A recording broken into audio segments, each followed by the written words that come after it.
And now, it's time for another Dice Tower review with Tom Vasel. Hey everybody, I'm Tom Vasel, and today we're taking a look at 60 Second City. Now I saw this at Target and I was attracted to it because it's called 60 Second City. But more importantly, underneath it, it says a two-player collaborative game. That's a rare thing, a two-player only game, but it's also cooperative. Also, I was kind of intrigued by 60 seconds. I was like, is the game actually 60 seconds? Guess what? It's not. These games always lie about that sort of thing, but it's actually not very long. It's 60 seconds per round, and there's only 5 rounds. So that's a 5-minute game. I'm surprised they didn't call it 5 Minute City. But anyway, let's take a look at how it plays.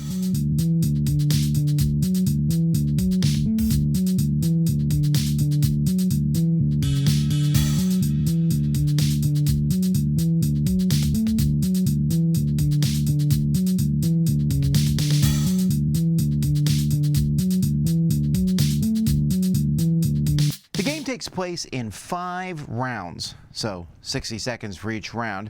You're going to have a stack of 3 pollution tiles for each round. That helps you keep track. At the beginning of a round, you're going to roll dice, and you're going to use the coordinates on them. So this is a 6-3 to place out the pollution tiles. I'll put that one there. The next one's a 4-4 and a 3-4. So 4-4. And 3-4. So the pollution tiles are on the board, and they basically block you from putting stuff in those spots. Each turn you'll add 3 more. If you ever roll a number that's already on the board, if there's already pollution there, well then, lucky you. You just remove that pollution tile from the game. You're going to have a big deck of gold cards, and you're going to put a pile of them here, and the pile of them is going to equal the difficulty of the game. So you're going to see how hard you want the game to be. So 24 cards would be the highest, while if you're just starting out, you would play with only 12. You're going to place 5 of these cards face up. You'll use any 60-second timer, and you say go. So what players are doing is, one at a time, you turn over a tile, and you're going to place it on the board adjacent to the City Hall tile. After that, you can place a tile next to anything you want. So as I place these tiles here, I'm trying to match these cards up here. So I'm sitting there going, so maybe I'll place that one there. And I have this one, so I'll place that one there. And so you're turning them over and just trying to put them out as fast as you possibly can, trying to match, again, the different things that are up there. And you'll see as time goes by that this can be pretty tricky. I'll place that one there. Oh, that was not a good place to put it. But once you put a tile down, it's too bad. That tile is kind of locked on the board. And so I put that one there. And, oh, I didn't want to put that one there, actually. Well, that's not too bad. Maybe I'll do that over there. And at some point, time is going to run out. So let's say time ran out at this point. All right, so now I'm going to look at the gold cards to see if I've done them. Here I need to match this pattern, have a 4-block orange. Well, I almost got it, but I didn't get it. Here's another pattern, 3 blues and 3 blues. I didn't even come close to getting that. Had I done that, though, I would have been able to get rid of any pollution tiles in between them. Here I need a 6-block zone of industrial. There's 4, not good enough. Here I need a 10-block zone of a mixture of yellow and green, and anything completely surrounded of pollution I'd get rid of.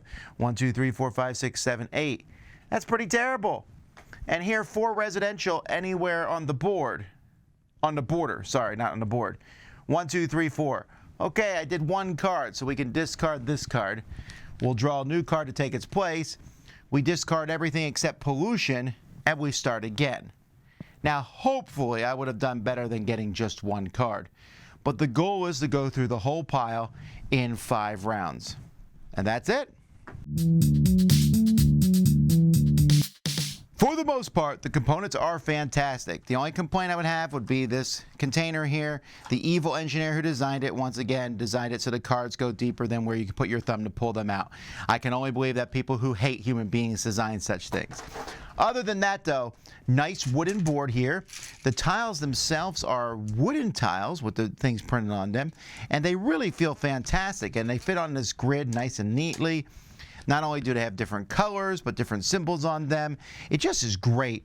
The cards are less good quality. They're okay at best. There's also a deck of event cards included with the game, and you can draw each of these. Completed goals only count if all goals are completed this round.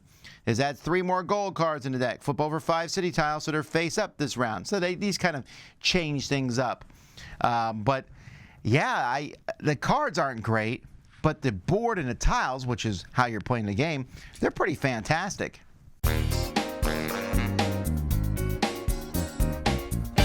This one is such an interesting little game. There are speed games out there, and there are even speed pattern building games out there. This is one of the only, I'm sure there must be another one out there, where there's 2 people working together at the same time. It's really not complex. You look at the patterns. Sometimes the patterns will match each other. Build a block of this, and also build a square of yellow. And the yellow is part of the big block, and you're like, okay, we can do those at the same time. It's not tremendously difficult, but you can just increase the number of cards. In fact, I was surprised that they didn't make the card count even higher. Well, I mean, make it 25 the highest. 24 cards, which is the highest, means you miss only 1 goal, but there'd be like a perfection goal. We did pretty well at this. My daughter and I played this back and forth, and we got up to 22 cards. We were playing one level, we beat it. We're like, well, let's just keep drawing more cards to see how many we can possibly do. So that's not 24, but we felt pretty good about it. But once you add in those event cards, it kind of makes the whole game go haywire. Now, the game is for 2 players. You can play 1 player, I suppose. I suppose you could even play 3 players, although 3 players would probably be too easy. But with 2 players, it feels just right. As you draw the tiles, you're working together. You talk a little bit before you start the timer. You say, okay, we're going to, let's make sure we finish this one and this one. But then you start drawing the tiles. You're like, I drew this, and it's amazing how fast 60 seconds goes by. You sit there, and you don't have time to really think about, I'll put this here. If you're kind of an analytical, slow thinker, this is really not the game for you. But if you like speed and you like this cooperation, because it's also not, I'm playing with Susan and she's so much faster than me. No, Susan and you are on the same team. If she's faster than you, woo, you got a great partner. And I think that works for this. I don't know that this is a game I want to play over and over and over in the same row, but it's a nice starter to the night for 2 people. It's a game you can quick pull out and play. It's a game you could even leave set up, honestly, because it looks really pretty on the table. This is one of those games I'm thrilled to see at Target. I'm thrilled that people will just walk up, randomly buy a game based on the name, 60 Second City, and have a really good time with it. So if you're looking for this kind of speed cooperative game with 1 other person, definitely one to check out. 60 Second City. I'm Tom Vasel. You've been watching the Dice Tower. Dice Tower Judgment approved!